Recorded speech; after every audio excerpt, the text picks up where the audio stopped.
Queen Līlā and King Padma enjoyed a deeply devoted marriage in ancient India.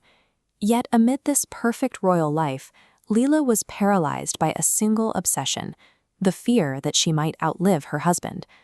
To prevent this separation, she turned to severe religious practices. For 300 days, she observed strict fasts and rituals, dedicating herself entirely to the goddess of wisdom, Sarasvatī. Pleased by her devotion, Sarasvatī appeared and granted a specific boon.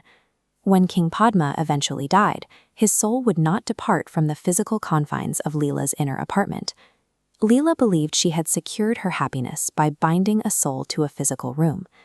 By attempting to mandate the rules of mortality and space, she forced a direct confrontation with how the universe actually operates. The inevitable happened. King Padma passed away. As Līlā covered his corpse with flowers in deep mourning, a divine voice echoed in the room, assuring her that the king's spirit was indeed still present. This story comes from a 10th century Kashmiri text. While modern readers might recognize it in print as the Yoga Vāsiṣṭha, scholars note its original title was the Mokṣopāya, a philosophical treatise that frames reality as an elaborate illusion. To explain how a dead king could still inhabit a room, the goddess Sarasvatī introduced Līlā to a specific cosmological framework, dividing reality into 3 distinct types of space.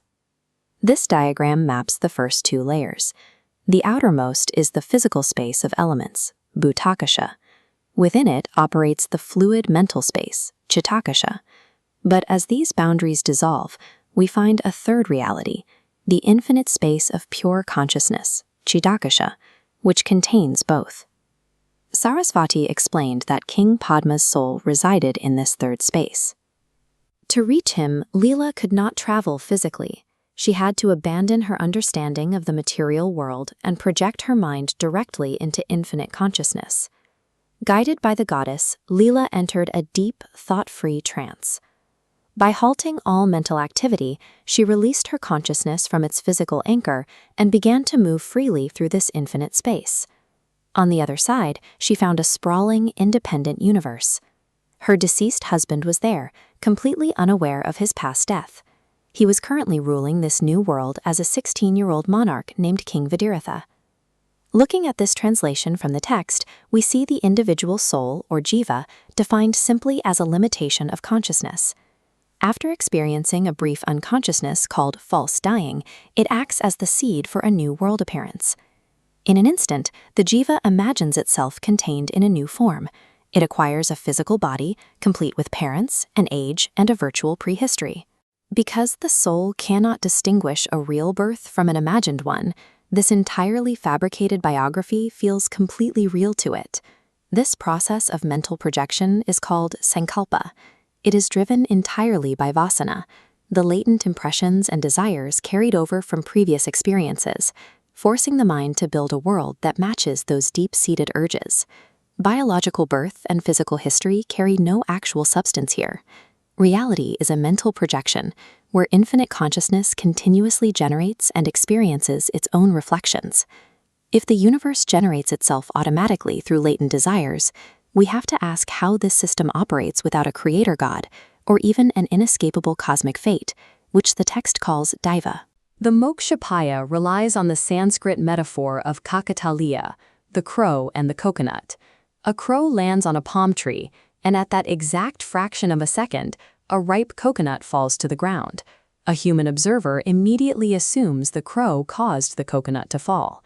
The text extends this logic to the entire cosmos. We project false causality onto purely spontaneous, unrelated events.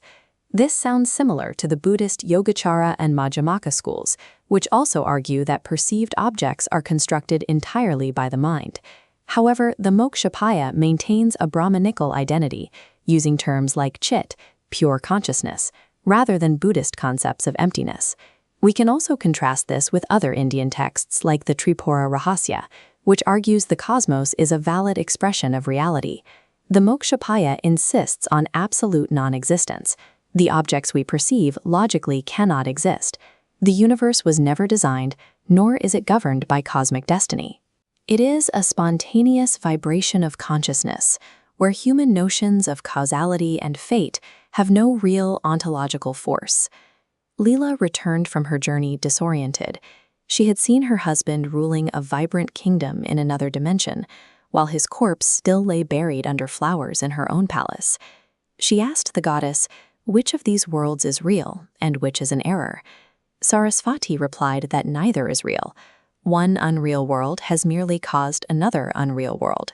The material logic that clay forms a pot does not apply here. Empty space has simply generated more empty space. The goddess then revealed Līlā's own prehistory. King Padma was originally a poor Brahmin who died wishing he were a king. Līlā himself had lived through 800 previous births, as a tribal woman, as a snake, and even a creeping vine. Time itself, referred to by its terrifying aspect, Kritantis, has no independent existence. Its character is known only through the succession of actions and motions. Therefore, an instant of thought and an entire geological eon are equal appearances in the mind. Physical history, geography, and time are endlessly nested illusions. Countless self-contained universes exist simultaneously within the same empty space of consciousness, packed together like mustard seeds in a box. Līlā eventually recognizes that the goddess Sarasvatī is none other than Jñāptī, her own higher knowing. Jñāptī is not an external deity who grants wishes from the heavens. She is Līlā's own already existent wisdom. The queen had been guided entirely by the contents of her own intellect. In this academic analysis by Tamara Cohen, the text provides a strong feminine voice. Līlā is enlightened by her own Jñāptī, highlighting women as purposeful agents of spiritual change. Therefore, the text arrives at its core thesis. Liberation is achieved strictly through paurusha, individual self-effort. The result of this self-effort is a state of living liberation. A person continues to fulfill their daily duties and activities, but with an attitude of dispassion and non-involvement with worldly matters. Enlightenment is not a physical escape to a heavenly realm.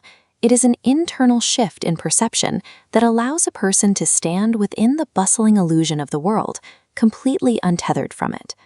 In the next episode, we'll see how Līlā's realization alters her identity and the laws of the universe she inhabits.